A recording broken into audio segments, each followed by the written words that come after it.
Hello students, I am back with another question of GS paper 1 on Indian society. This time question number 20.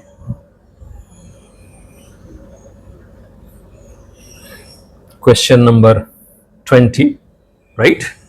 That is of 2023 and it is 15 marks question. You have to write in 250 words, approximately 250 words. So somewhere between 225 to 300 words you should write.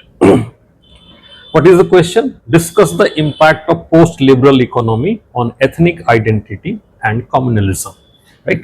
Post-liberal economy, what is the period that is said? It is said about the post 1990s. Right?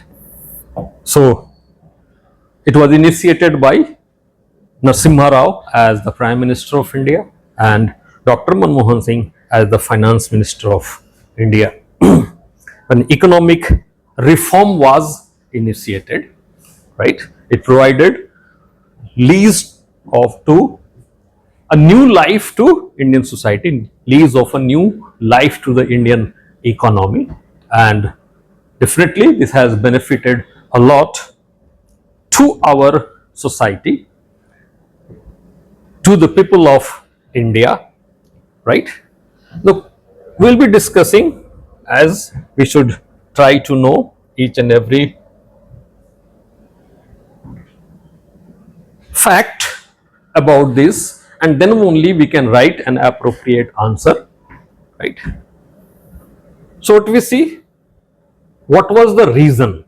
What was the reason of liberalization of economy? When we say liberalization, it is mainly liberalization of economy. Definitely liberalization of economy, we came in contact with the West, and internet technology, digital technology further brought us very near to the Western society. But we say today's world is a global village. So it has cultural consequences also. So we are not going to deal with the cultural consequences, right, of the economic reforms or LPG, liberalization, privatization and globalization of Indian economy. Right now, why economic reform?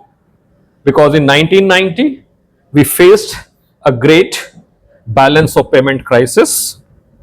If you go and read, what you find that India has to pledge its gold to get foreign exchange worth only 4 weeks of import, right? Like how we see today about Pakistan, but Pakistan condition is very, very bad.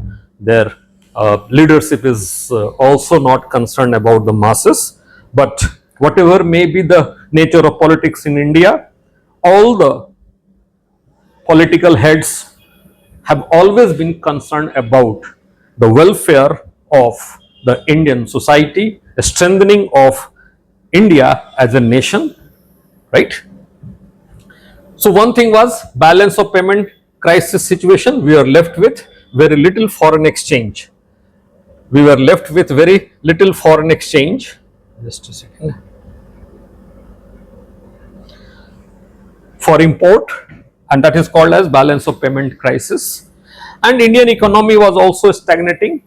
Post-independent, we had adopted the mixed economy, and this mixed economy means private sector and public sector both was allowed, but it was asymmetrically inclined towards the public sector. Open areas were very, very less. So this led to stagnation of economy. At that time, it was also said that public sector units undertakings, they have turned out to be white elephant because their efficiency has gone down. Now, these are the 2 reasons for which we had to bring reform in our economy, which is still continuing, right?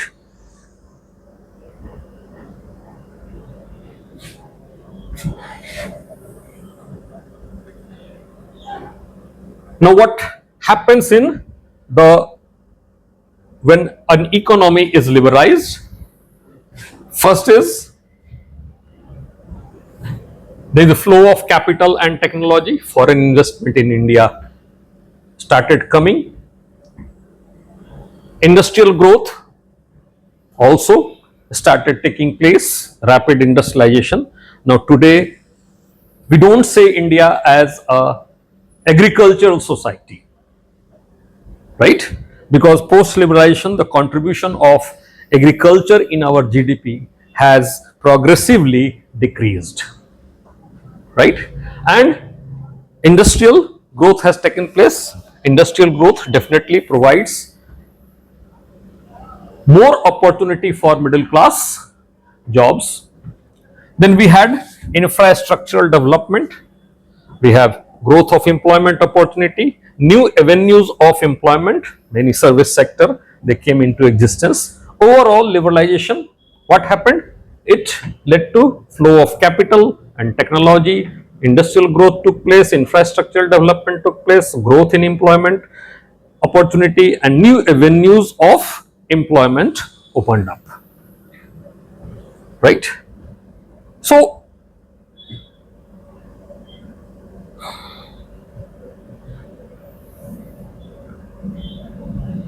when we talk about infrastructural development like road, rail, right? For infrastructure development like roads, rail, ports, special economic zones, we have real estate developments in the urban area to accommodate the migrants, right? Set up industries, we have to explore mineral resources, right? So these are the things that is to be done. This happens, these are very much required. Now for all these developments, what is the prerequisite? The prerequisite is land acquisition. You need land. There cannot be development without land at disposal. If you want to construct, build a road, you need land. If you want to build a port, you need land. If you want to lay rail network, you need land. If you want to explore mineral resources, you need land, right? If you want to construct dams, you need land. If you want to set up an special exclusive economic zone, then you need land, right? So all these things, it requires land. We can say land acquisition is prerequisite of economic growth. But here there is a difference. If you see for roads, rail, port and SEZ, these are in the areas inhabited by non-tribals, right? Real estate development, that is immediate vicinity of the urban centers, mainly metropolitan cities. There also the maximum population is of non-tribal people, right? But when you talk about exploration of mineral resources and to set up large industries, you will find that a large part of this land, it exists in the tribal area and that land is acquired, right? So what we find for these developmental projects, we need land, and land belongs to two non-tribal people, tribal people, or tribal area land and non-tribal area land, right? Now there is a differential impact on the people whose land is acquired and the area where land is acquired in case of non-tribal land and in case of tribal land. So there is a difference between the two.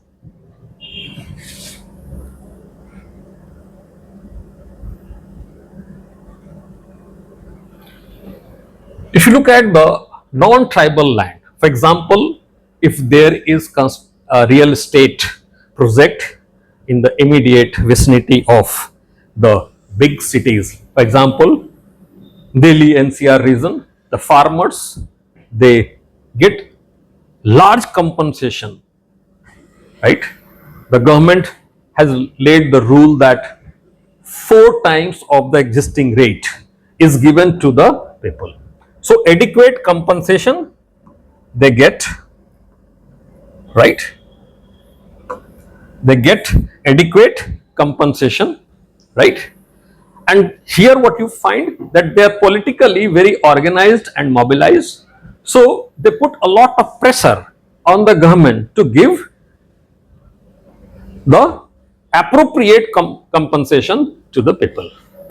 All this, another thing is very important, that all these people have paper document of ownership of their land. So that is also very important in giving the compensation or compensating for the land acquisition.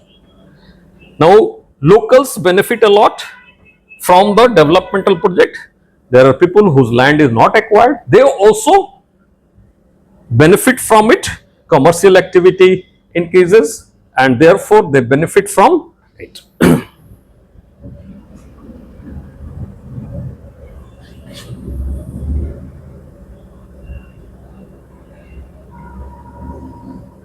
But when it comes to the tribal land, there are certain problems. One thing is that tribals do not possess document of ownership of their land. This is a big limitation in providing the compensation. Secondly, tribal land are acquired very cheap, because sale and purchase of tribal land is prohibited. So when government acquires, there is no scale to fix the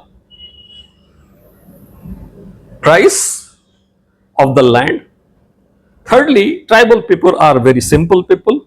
Their level of awareness is relatively less, right? So all these factors leads to inadequate compensation, right? Now in these areas industries are set up. Industries require skilled workforce. Industries require a skilled workforce. Now there is lack of education or lack of a skill among the tribal people. So they are not the beneficiary of the local or the industrial development. Since they do not have the required skill to work in the industries, they do not benefit much. They are displaced from their places, but they do not benefit. That's why it is said, many studies have come to conclusion that the biggest sufferer of development induced displacement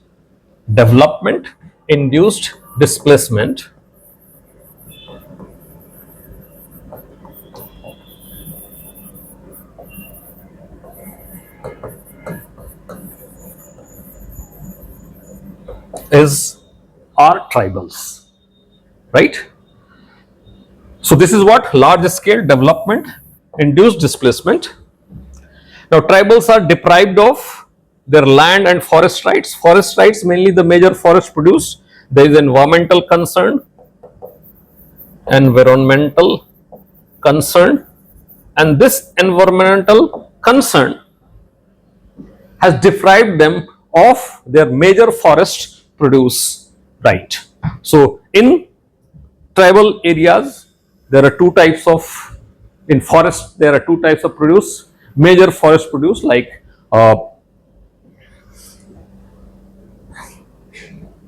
the trees, etc.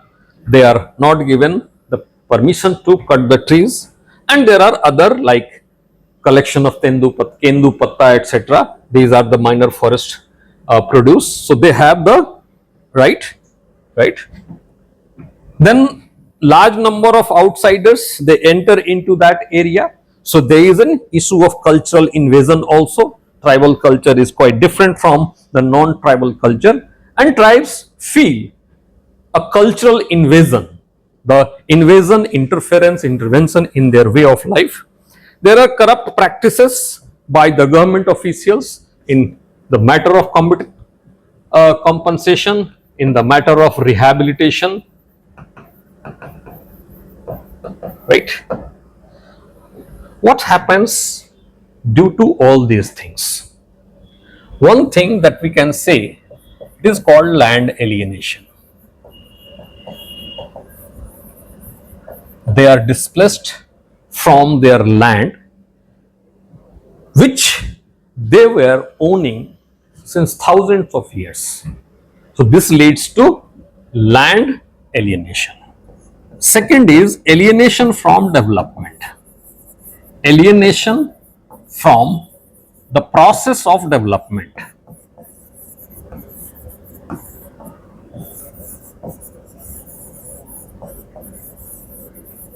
Right.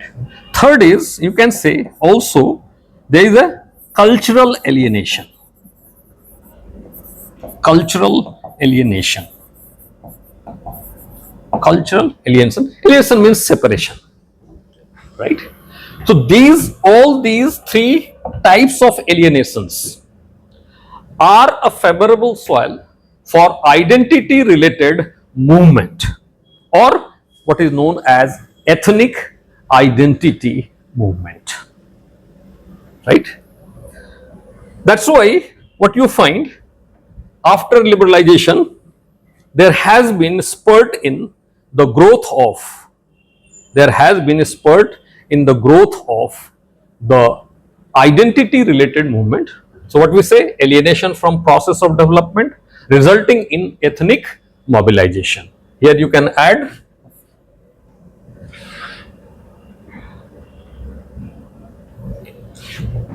land alienation, cultural alienation,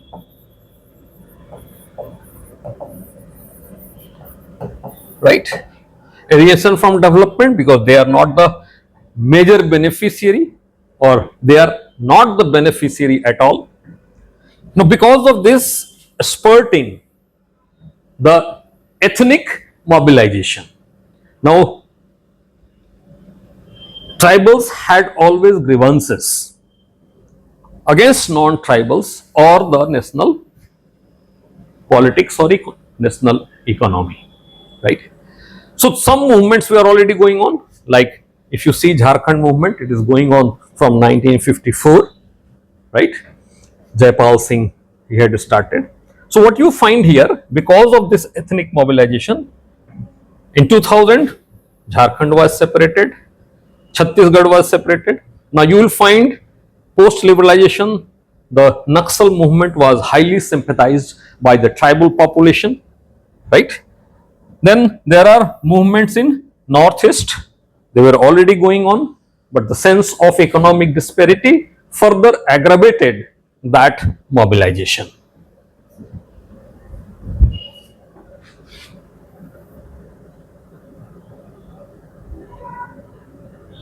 So what we are finding here, the question that is asking that ethnicity. If you see the question, what is the question? Right? Post-liberal economy on ethnic identity. So what happened because of liberalization, economic disparity increased, and therefore the ethnic identity movement began. Now we talk about whether it was any way related with the rise of communalism in India.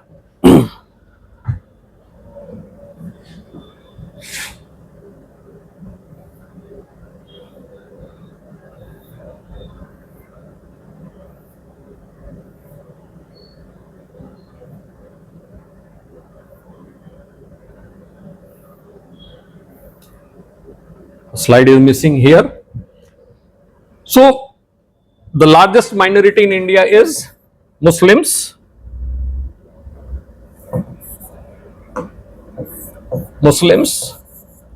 Right? And these Muslims, they have lagged behind in education for two reasons. One is historical reason, since they were replaced by the Britishers,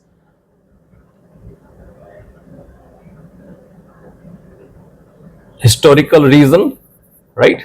And therefore, initially they opposed the English education. Second is social reason,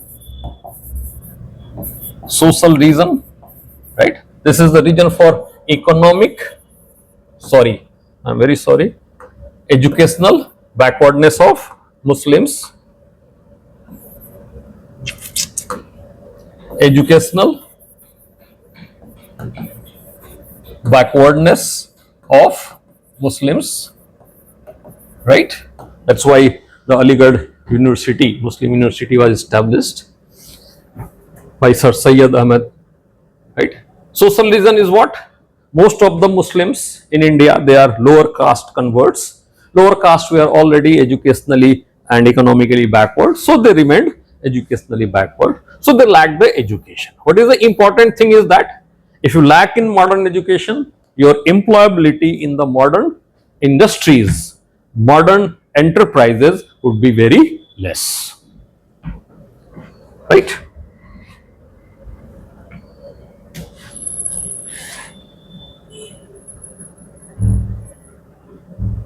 Oh, sorry. Here is the things: educational status of Muslim. I am very sorry. Historical reason, opposition to English education. Then social reason, majority are lower caste converts. We have already explained it. So when this minority is do not have the employability, naturally they would not keep pace with the other people as far as their economic growth is concerned. So this led to growing economic disparity between Hindus and Muslims. Now, economic liberalization also increased urbanization. Since there is two reasons here, we call ghettoization. Ghettoization means people belonging to a particular race, religion, caste, etc., living in a area, right, where outsiders, others people don't live. This is called ghettoization, right? Ghetto is the Italian word. It was originally used for the Jewish settlement in Italy, right? So this happened, ghettoization took place. Minority community had certain fear also of majority community, right? So out of that fear, they preferred to live together as a community in a particular area. So this is called ghettoization. Now ghettoization, what happens? There is a residential segregation, and when the residential segregation takes place, the interaction between the two community gets limited, right? If interaction is limited, naturally people would not be understanding each other properly, they would not be tolerant, right? So this is another reason. Commercialization of religious symbols, social media and other things are there which has commercialized the religious symbols. Social media is also very important factor. Now these are the factors: economic disparity, residential segregation, commercialization of religious symbols. They are an effective fuel for inciting communal passion, and naturally this is done by the politicians or vested interest in the politics, right? And this leads to the polarization of community, and this is also responsible for the growth of communalism in India, right?